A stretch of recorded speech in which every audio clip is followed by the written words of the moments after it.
The massive view screen aboard the Galactic Council's observation ship showed a small blue planet spinning slowly in the darkness of space.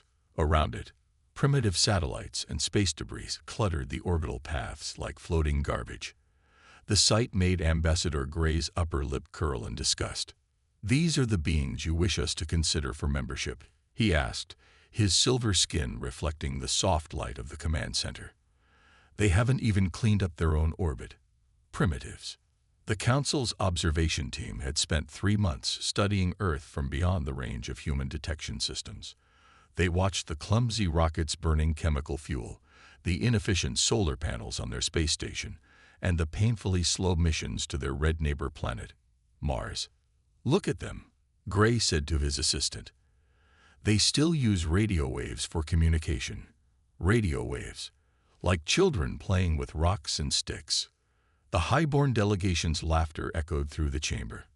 They had seen thousands of developing species before, but humans seemed particularly backward. Their ships took months to reach Mars, while highborn vessels could cross the galaxy in days. Admiral Marcus Stone sat quietly in the United Nations Assembly Hall, his weathered face revealing nothing as the alien delegation continued their presentation.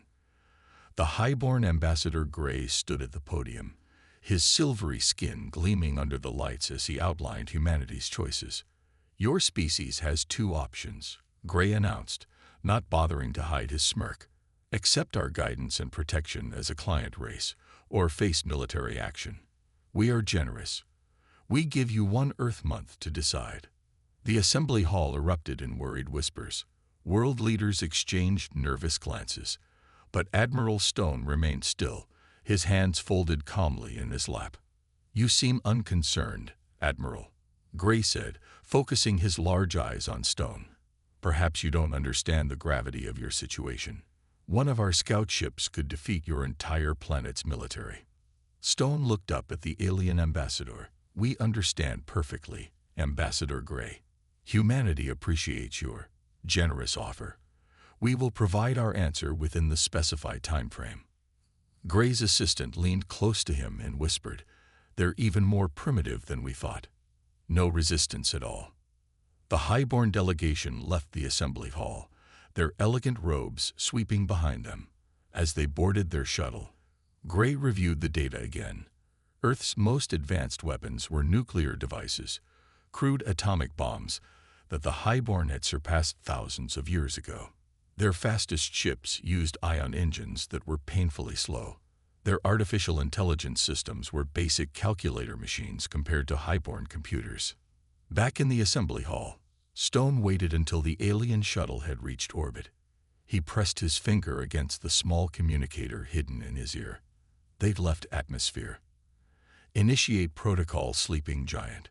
Deep beneath the lunar surface, lights began to flicker on in vast chambers that had never appeared on any human space survey. In hidden bases across the solar system, crews moved to their stations, but on Earth's surface, everything remained normal. Primitive rockets continued their slow journeys. Radio telescopes kept scanning the skies.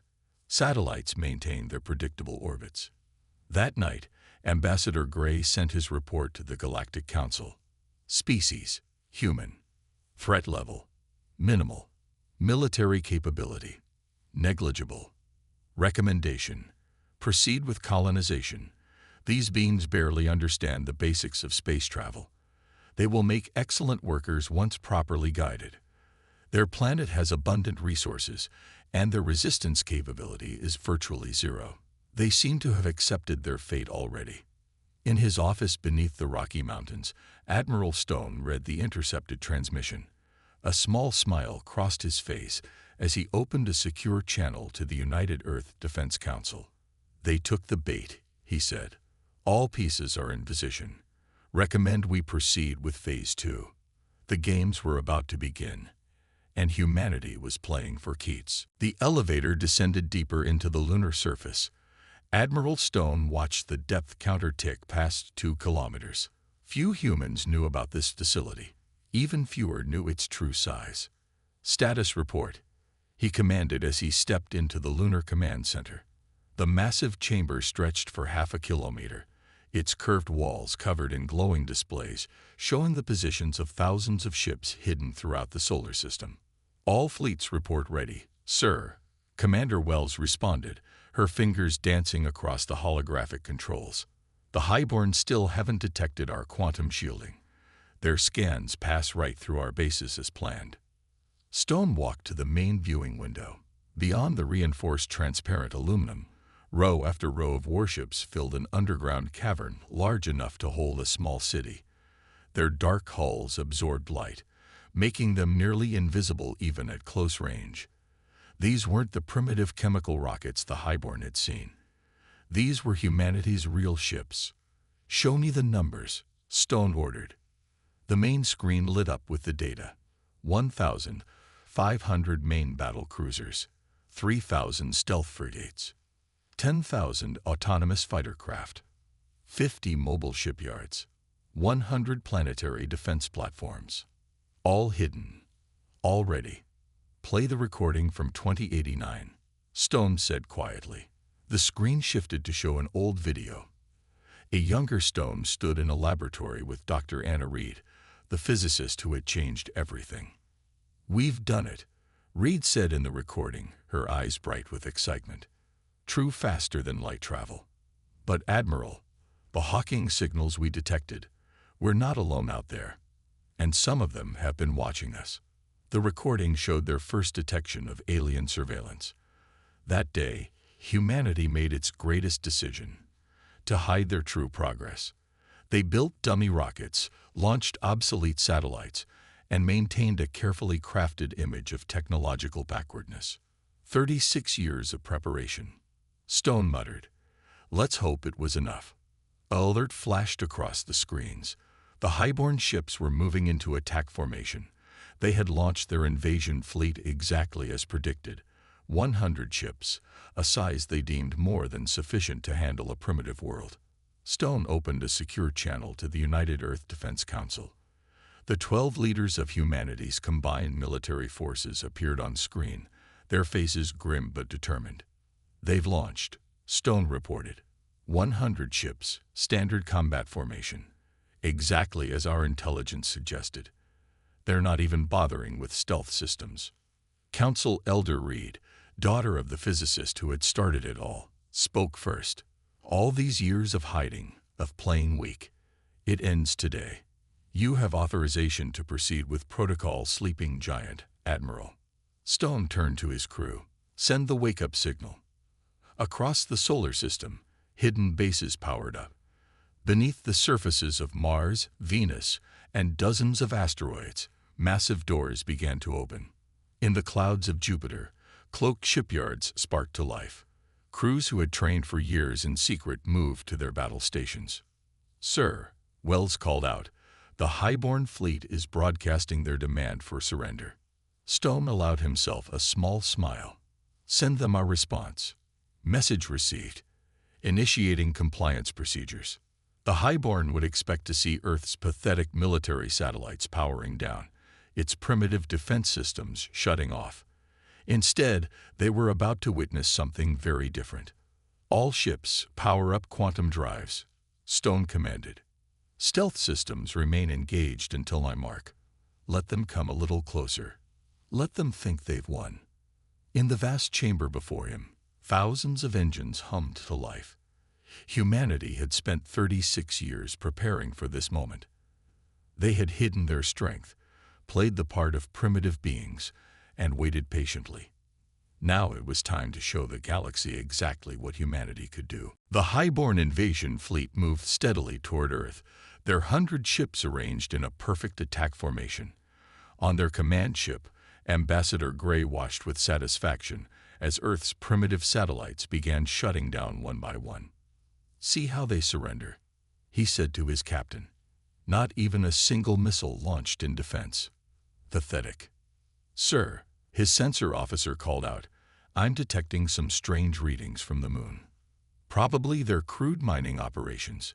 Gray dismissed with a wave. "Nothing to." The sensor officer's console erupted in alarms. Multiple contacts. Thousands of them. The space around the Highborn fleet suddenly filled with ships emerging from stealth. They rose from the lunar surface, appeared from behind asteroids, and materialized from seemingly empty space. The human vessels were sleek, dark, and far more advanced than anything the Highborn had seen before. "Impossible," Gray whispered. His hands shook as he counted the ships on the display. 1,000 human warships now surrounded his fleet in a perfect sphere of death. Each one was larger and more heavily armed than his own command vessel. Admiral Stone's voice boomed across all channels. "Highborn Fleet, this is Admiral Marcus Stone of the Earth Defense Force. You are surrounded. Your shields are already compromised." Gray rushed to check his ship's defenses. The shields showed full power, but something was wrong. Human energy signatures were passing right through them as if they weren't there. "Their weapons are locked onto every critical system of your ships," Stone continued calmly. "We've been studying your shield technology for decades. Did you really think those primitive rockets were our real ships?" In the Lunar Command Center, Stone watched the Highborn ships frantically trying to boost their shields. It was useless. Human quantum phase weapons could bypass their defenses completely. "Sir," Commander Wells reported, "the enemy is attempting to power up their faster-than-light drives." "Disable their engines," Stone ordered. "Carefully. We don't want any unnecessary deaths today." Precise beams of energy lanced out from the human ships. Each beam passed through the Highborn shields like they were made of paper, striking exactly where needed to disable the alien vessels without destroying them. On the Highborn command ship, Gray watched in horror as his entire fleet lost power. 100 of the galaxy's most advanced warships, defeated in less than 5 minutes without firing a single shot. "This is impossible," he kept repeating. "Your primitives, we watched you. Your technology was exactly what we wanted you to see," Stone replied. His image appeared on the Highborn command ship's screens. "Those chemical rockets, decoys, those clumsy Mars missions, theater. We've had faster-than-light travel for nearly 40 years." The human ships moved closer, their dark hulls now clearly visible. They were beautiful in their deadliness, incorporating technologies the Highborn had never seen before. "Now then," Stone continued, "let's discuss the real terms of our relationship with the Galactic Council. Your ships will be escorted to Earth orbit. Your crews will be treated well. And you, Ambassador Gray, will deliver a message to your leaders." "What message?" Gray asked, his voice barely a whisper. "Tell them that humanity is not weak. We are not primitive. And if they wish to avoid a war they cannot win, they will recognize Earth as a sovereign power with all appropriate rights and privileges." Stone turned to his crew in the Lunar Command Center. "Send the signal. Let the rest of our fleet reveal itself." Around every planet in the solar system, more ships dropped their stealth fields. Massive shipyards appeared in Jupiter's orbit. Defense platforms materialized around Mars. Mercury's surface rippled as hidden bases opened their doors. The message was clear. Humanity had just become a major power in the galaxy, and they had done it right under everyone's nose. The Galactic Council chamber erupted in chaos. The massive hologram floating in the center of the room showed the complete defeat of the Highborn fleet. 100 of their most advanced warships, disabled in minutes without firing a single shot. "This is an outrage." The Highborn Council member slammed his fist on the table. His silver skin had turned almost gray with anger. "They tricked us. They hid their true strength." The other council members watched the replay again. Human ships appearing from nowhere. Weapons that ignored Highborn shields completely. Technology that shouldn't have been possible for such a young species. "Show us the shipyards," demanded the Rockborn representative, his crystalline form glittering under the chamber lights. The hologram shifted to show massive human facilities orbiting Jupiter. Hundreds of ships under construction. Automated factories drawing resources directly from the gas giant. The feed continued, revealing base after hidden base throughout the solar system. 36 years, the war-born counselor whispered, her scaled skin rippling with concern. "They fooled us all for 36 years. While we mocked their chemical rockets, they built this." A new transmission cut through their discussion. Admiral Stone's face appeared in the hologram, calm and composed as ever. "Honorable members of the Galactic Council," he began, "you now have proof of humanity's true capabilities. Your invasion fleet is intact but disabled. Their crews are safe and being treated well. Ambassador Gray is returning to deliver our terms." The council chamber grew silent. Terms. A primitive species daring to dictate terms to the Galactic Council. "We have no desire for war," Stone continued. "But make no mistake, if war is forced upon us, we will fight. The technology you've witnessed today represents only a fraction of our capabilities." The hologram split to show multiple views: quantum shipyards, stealth fleets, weapon systems that made even the war-born nervous. Human ships were appearing in systems across the galaxy, revealing just how far their reach extended.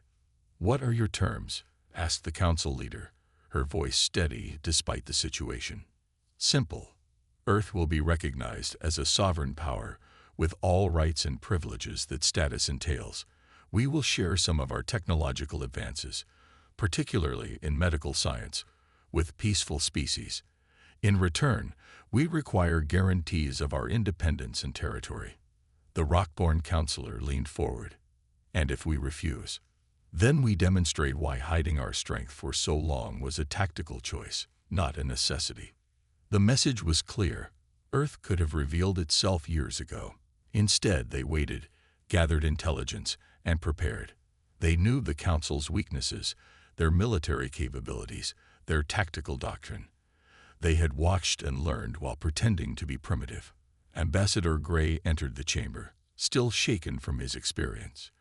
"Members of the Council," he said, "I have witnessed their power firsthand. Their ships, they're generations ahead of ours in some areas. They have bases and fleets hidden throughout the galaxy. We never detected any of it." "How?" demanded the Highborn counselor. "How did they advance so quickly?" "They didn't," Gray replied. "They advanced normally, but they hid it. Every primitive rocket we saw was a deception. Every clumsy satellite was carefully designed to look weak. They knew we were watching, so they showed us what we expected to see." The council leader stood. "We must vote. War with Earth or acceptance of their terms." Before anyone could respond, another transmission came through. Feeds from across the galaxy showed human stealth ships decloaking near every major military installation in Council space. They had been there all along, waiting. The message required no words. Earth was ready for either peace or war. The choice was the Council's, but humanity held all the cards. For the first time in its history, the Galactic Council faced a choice between war with a superior power or peace on terms they didn't dictate. The Galactic Council made their choice. They chose war. "Pride," Admiral Stone said, shaking his head as he read the Council's response. "Their pride will cost them everything." The Lunar Command Center hummed with activity. On the main screen, thousands of alien ships gathered at rally points across the galaxy. The Highborn had called in their allies. The Rockborn contributed their mighty dreadnoughts. The Warborn added their swift strike cruisers. Even the deep space crystal mines joined with their energy web ships. "They've assembled quite a fleet," Commander Wells noted. 20,000 ships. They think numbers will win this war." Stone smiled. "Send the activation signal to all shipyards. It's time to show them what humanity has been building for the past 3 decades." Across the solar system, massive doors opened in the sides of planets and moons. Hidden factories powered up. Construction bays that had been silent for years roared to life. Humanity's full industrial might was awakening. "First wave launching now," Wells reported.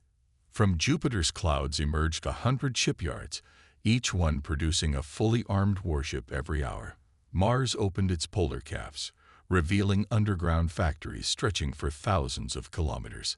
Even Mercury's sun-baked surface split open, showing cooling systems that used the sun's heat to power massive production lines. "Status of the Quantum Shield Network?" Stone asked. "Online and expanding, sir. The enemy fleet won't be able to jump directly into the solar system. They'll have to come through our defensive lines. Stone nodded. The alien armada would learn the hard way that humans had turned their entire solar system into one massive fortress. Every asteroid was a weapons platform. Every comet hid sensors and missiles. Even the space between planets was filled with invisible quantum mines. Enemy fleet is moving, Wells announced. They're taking the most direct route. Exactly as predicted. Of course they were. The aliens still fought in straight lines, in traditional tactics. They hadn't fought a real war in 10,000 years. They'd forgotten how to think creatively. Launch Operation Trojan, Stone commanded. Deep in the Orc cloud, human stealth ships began moving. They had hidden there for years, waiting for this moment. While the alien fleet focused on the direct route to Earth, these ships would strike at their supply lines, their homeworlds, their undefended colonies. Sir, Wells called out, we're getting requests for aid from 15 different species, minor powers who don't want to fight against us. Stone had expected this too. The smaller species had watched carefully. They saw how humanity had hidden its strength, had planned and prepared. They knew which side would win. Accept their requests, Stone ordered. Send them our defense plans. Show them we can protect them from Council retaliation. The main screen updated with new information. The alien fleet would arrive at the first defensive line in 6 hours. Humanity's ships moved into position, their dark hulls absorbing light, their quantum drives ready. Message from Earth Defense Command, Wells said. All planetary shields are at full power. Ground-based weapons are ready. The civilian population is in the underground cities. Stone stood at the command center's window, watching more ships launch from the lunar bases. Humanity had hoped for peace, but they had prepared for war. Now they would show the galaxy why that preparation mattered. Send to all ships, he commanded. Operation Sleeping Giant is now in Phase 3. Weapons free. Show them why humanity survived all its own wars. Show them why we evolved to be both builders and warriors. The response came back from tens of thousands of human ships. Ready. The galaxy had mocked humanity's weakness for too long. Now they would learn why humans smiled when they were underestimated. The first battle lasted less than an hour. The Council's fleet emerged from faster-than-light travel exactly where humanity expected them to. They flew straight into a trap 36 years in the making. Enemy ships entering the quantum net now, Commander Wells reported from her station in Lunar Command.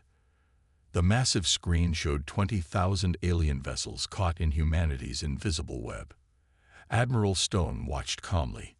Activate the field. Throughout the battle zone, hidden quantum generators powered up. The alien fleet suddenly found themselves trapped in a bubble of altered space-time.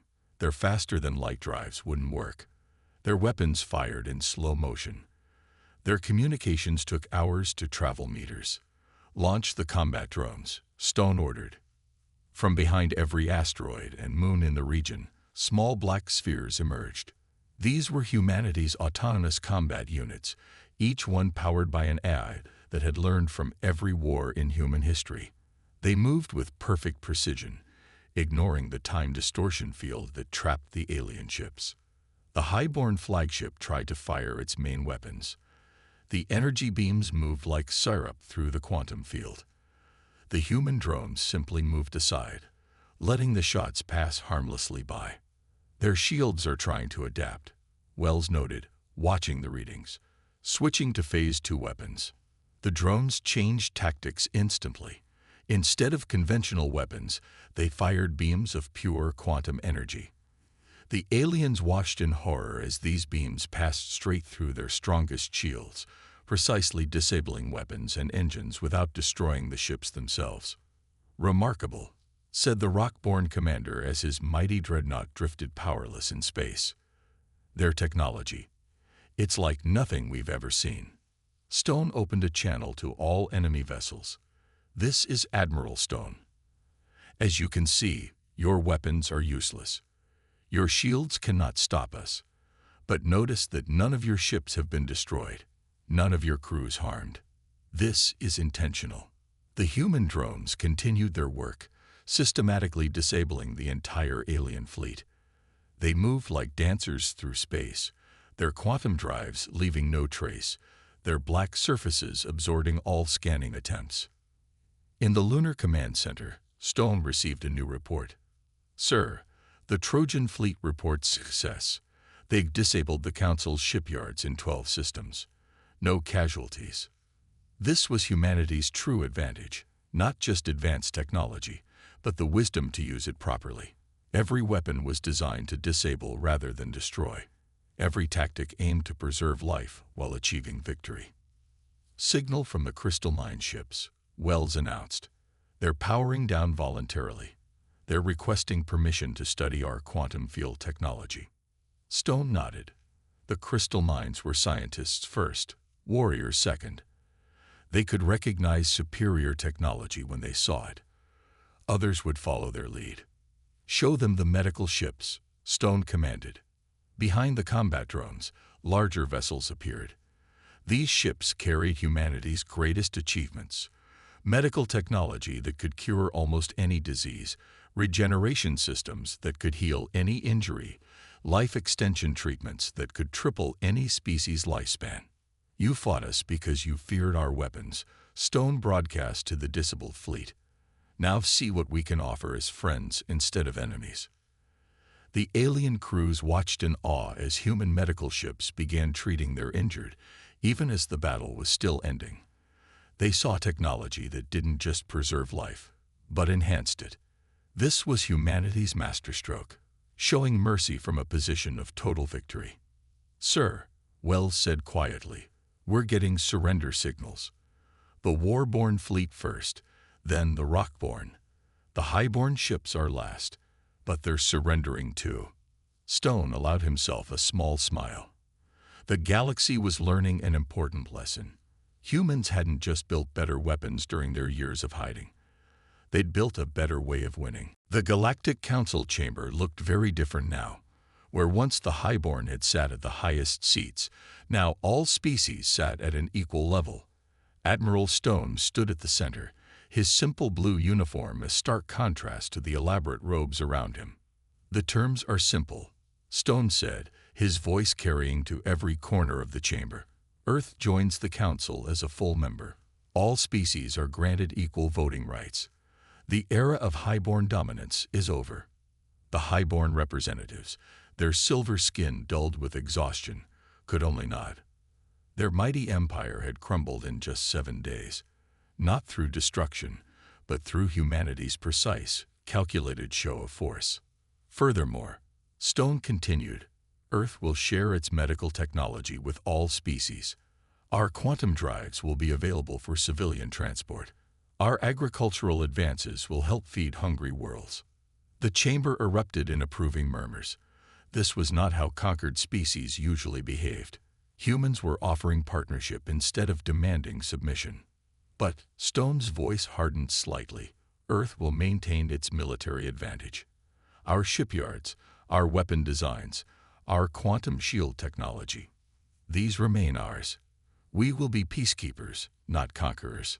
Commander Wells, standing beside him, activated a hologram showing Earth's new defense network. Quantum satellites surrounded every peaceful world in the galaxy. Any aggressor would face the same technology that had defeated the Council's fleet. "The strong should protect the weak," Stone declared.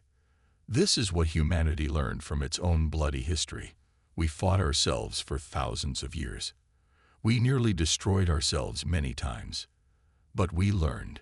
We grew. We became better." In orbit above each Council world, human medical ships were already at work.